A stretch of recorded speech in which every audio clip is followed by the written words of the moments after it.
Make a blanket with me. Well, actually a cloak. I'm going to show you how I made it, and I'm going to use this pattern right here, 5794 Simplicity.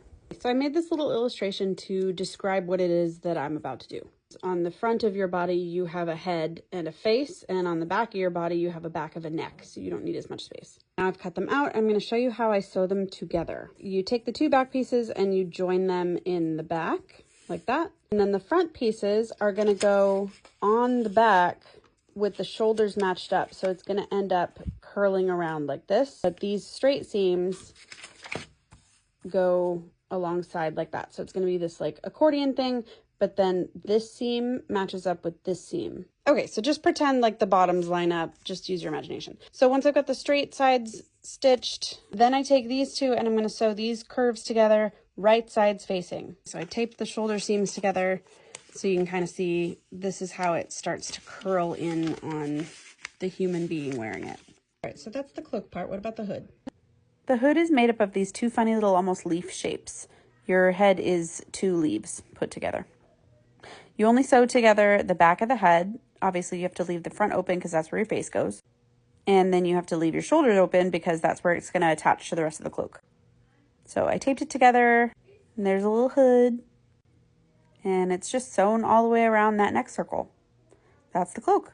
And then I add fancy things like arm slits and pockets on the inside and toggle clasps. And I do that twice because this is just the inside liner, and then I do the same for the outside liner.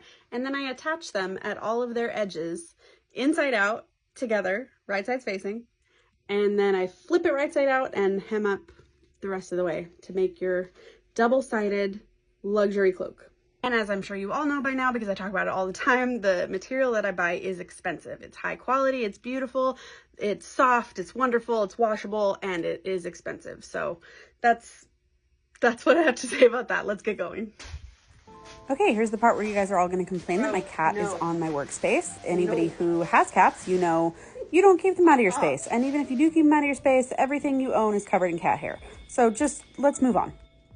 This is laying out the front panel, the first front panel. There's going to be two front panels, two back panels of each, the printed and the black material, as I showed you before. So that was the first. Here's the second. And this customer needs an extra few inches than the pattern had because she's tall. So I made sure to measure all the way around the circumference of that to make sure that there's extra length at the bottom when it's all done. So I put that pattern away, and now I'm cutting out the hood. So I lay two pieces from the scraps that I didn't cut for the panels, right sides facing, set my hood down, boop, that's Gregory. And then cut this part out all the way around with my handy dandy rotary cutter. If you don't have a rotary cutter and you are sewing, what are you doing with your life? And then you only pin the back of the head, like I said before, and then you sew it, only sew the back of the head, and there's the hood. Now for the pockets. I'm using a very scientific method to measure out the pockets. Then I pin them, sew them, cut the edges off, corners off, sorry, and then flip it right side out. And I have a pocket. Now I have two pockets. Okay, now I'm affixing the inside pocket. I want to do this before I attach the outside layer to the inside layer, because then there will be no rectangle of stitching on the outside of the cloak. It'll just be kind of this little secret thing that's only on the inside. So to make sure that I get them all in the right place, I have it laid out here on the table, and I've got the other front piece right here that I'm just going to lay down in front. I've got the other pocket, and I'm just going to pin it to the same spot and stitch it all on. This pocket can now fit some very important things. Okay, here you can see I've sewed the two back panels together, and now I'm going to sew the front panel on. So this is the shoulder, and I'm going to go all the way down the side. Pin, pin, pin, pin, pin. Sew, sew, sew, sew, sew. So I have the front and the back sewn on. Here's where we're at. Well, this customer is taller than me, so that's why it's dragging on the ground. On my site, in the order information, I ask for your height from shoulder to floor, and this is why. Actually, this is going to go inside out. Okay, so now imagine it with black on the outside. All right, time to affix the hood to the cloak.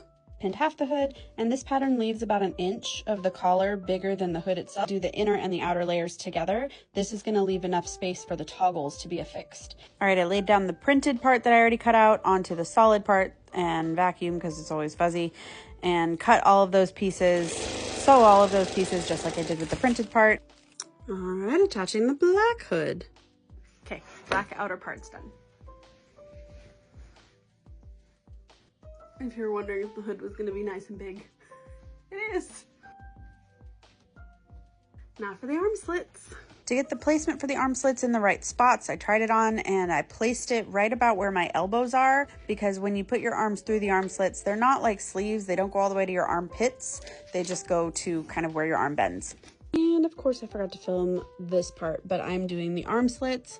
I did it on the inside and on the outside, and when I sew it all together and flip it right side out, I'm then gonna stitch them together so that they'll look like just a hole that passes through. It's really hard to show you, but that's what I'm gonna do. Okay, now that I've got the pockets done and the arm slits on the inner layer only, it's time to attach the solid black and the print together. Okay, it is pinned all the way around with a small gap so I can turn it right side out. I just want you to get like the scale of how much fabric this is. My 2 tables together are the size of a queen bed. Like, it's so big. That's what she said. It's sewed. Let's flip it. There's a dirty joke in here somewhere. I just know it. This is a ridiculous looking thing that I do, but it works. Just an endless amount of fabric, y'all. Crazy. This thing's heavy.